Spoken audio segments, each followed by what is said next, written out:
Oh, it's already running? Oh.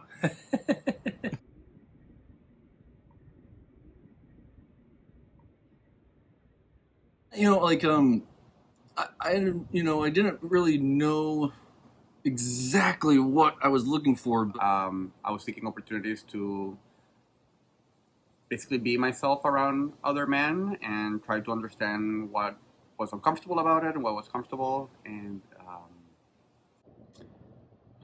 Where I was at in my life when I came into this group, um, I had just learned that my father was gravely ill, and I had moved back to the West Coast, and gotten out of a long-term relationship, and I was experiencing some of that kind of loss of sense of self. It had to do with geography. Some of it had to do with coming out of a committed relationship and trying to figure out who I really was. And I felt this call to connect with other men when I was doing that, because I think I had gotten away from a lot of my male friends and friendships while I was in the relationship. I think just seeing the name Men's Day, I was like, oh, kind of makes sense. Yeah. It excited me to see something that seemed like a little bit more of a men's group that wasn't as therapy based and more of just the men talking about men's issues.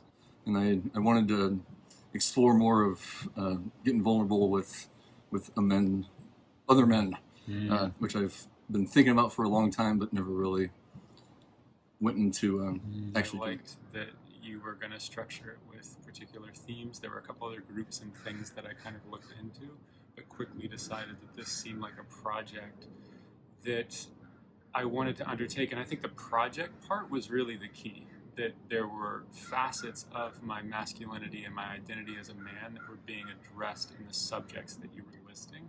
So I got a sense, there's a structure, there's a guide, there's specific questions that will be asked of me as we go through this process. That was very appealing.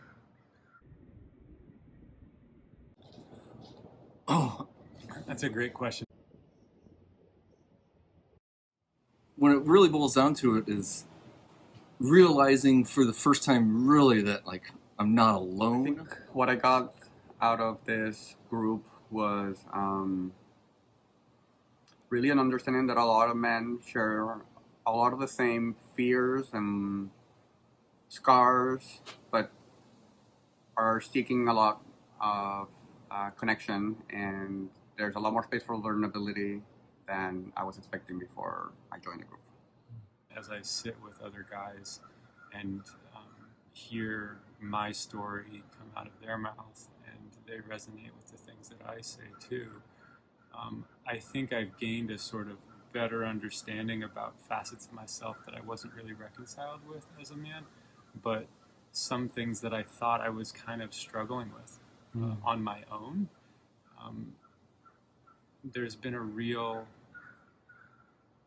comfort, and it's not just like a misery loves company dynamic, but like a comfort in sharing with other guys and listening to each other and working with each other as we're processing things that are uncomfortable, maybe facets of our identities as men. Really knowing I'm not alone was huge, and really feeling that I'm not alone, feeling that other men also want to talk about sometimes serious topics, other times not so serious. But I think that's the general thing, is kind of knowing, finally fully realizing that I'm not in this by myself.